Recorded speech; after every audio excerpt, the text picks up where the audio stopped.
Hey guys, today, following the release of their brand new single Bread and Circus, I'm so excited to introduce to you frontman Jared of rock trio Static Cycle. Thank you so much for joining me today, Jared. How's it going?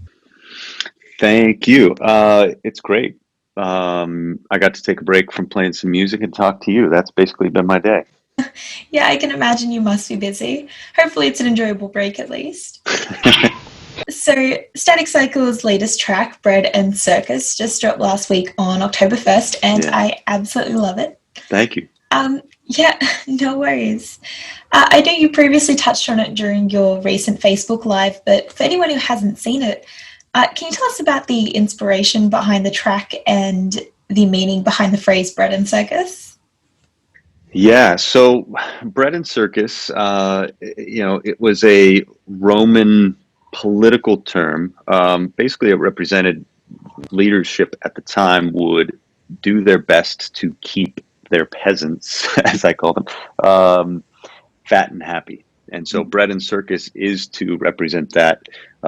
It is also a bit of a bait and switch because at the time it was their philosophy to keep, um, you know, taxpayers from asking too many questions, to keep them happy enough that they wouldn't question the authority or try and overhaul the government and so on and so forth. So we actually wrote it prior to a lot of the political aftermath that's been happening since Trump has been in office and the upcoming elections. So it's rather pertinent now, unintentionally. But for us, it doesn't. It's actually not a political song. It's an introspective look as to the facade that we portray to others. And so it's really an insecurity around, am I just feeding people like you, people that are close to me, my loved ones?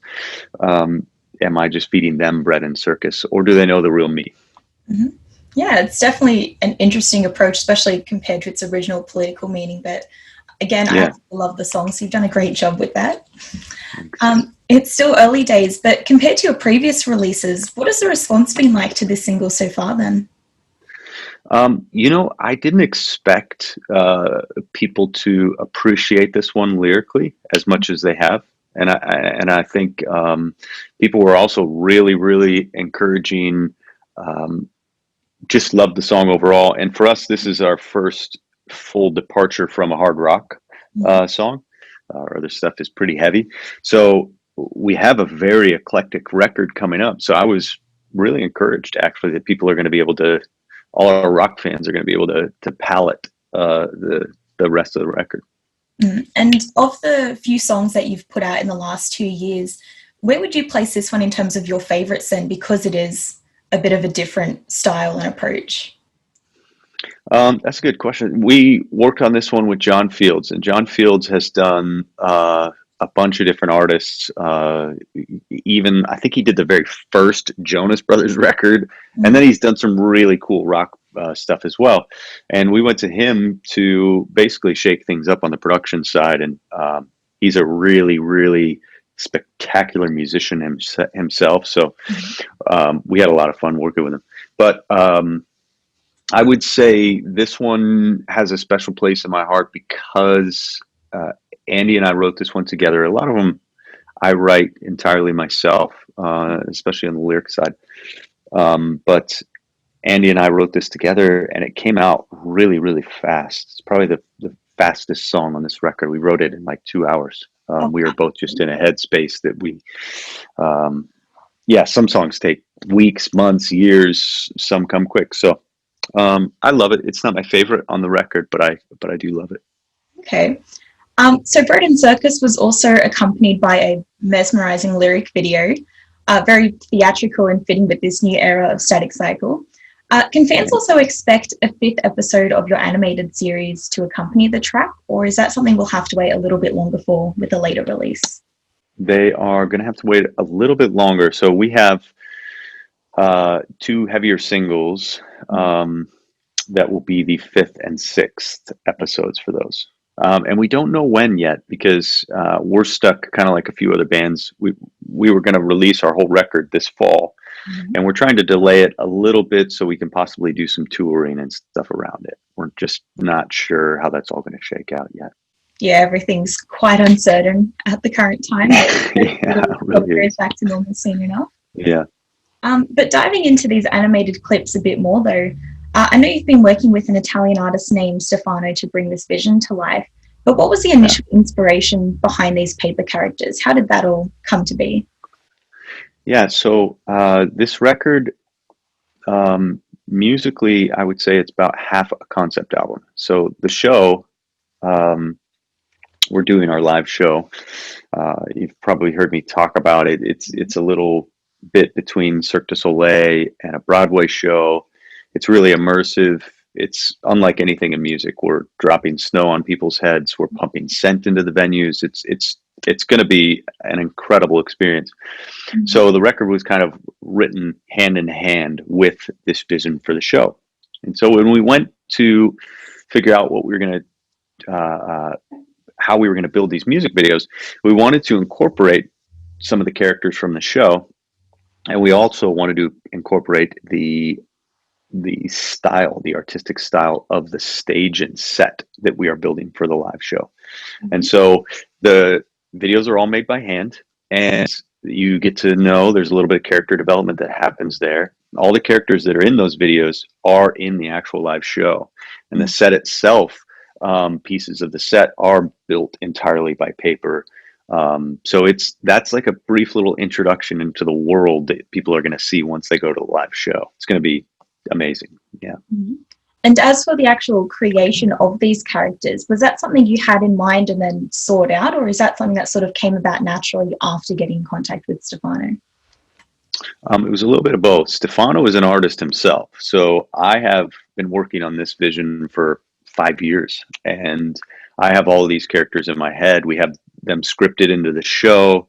They're, some of them are diabolical, some of them are beautiful characters.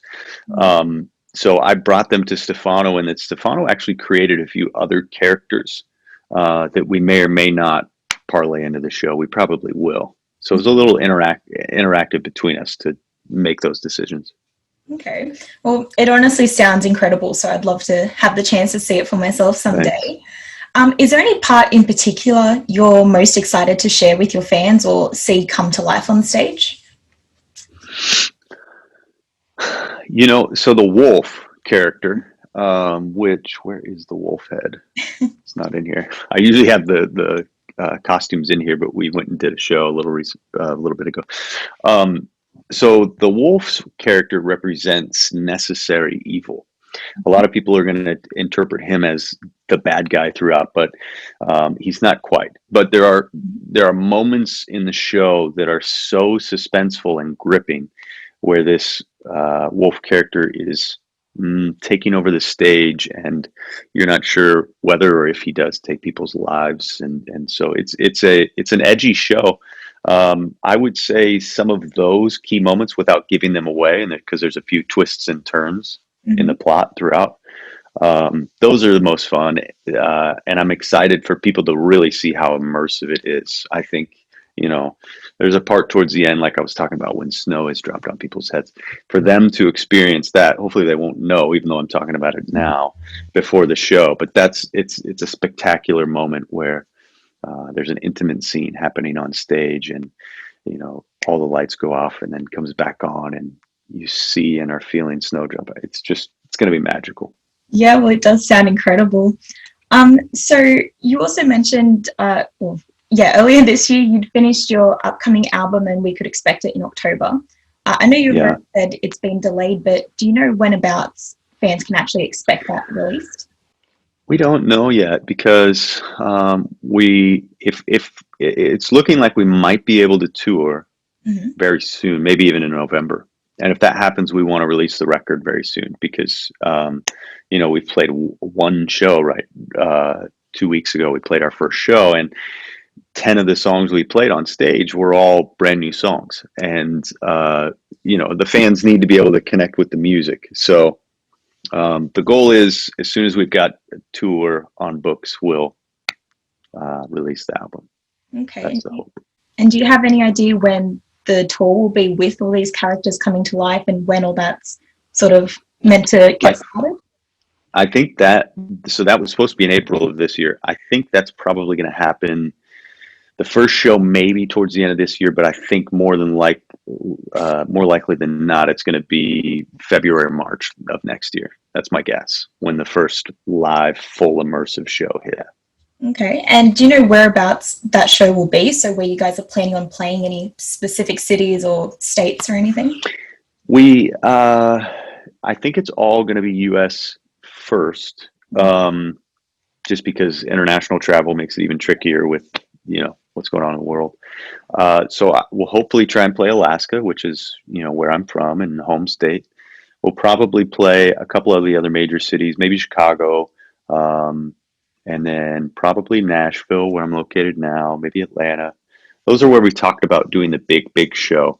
But we also really love the Northwest, and even the middle of the U.S. has so many rock fans. There's kind of almost a little bridge through the middle of the country that is rock central, kind of around Chicago and even into the South. So I'm basically saying we're going to play everywhere.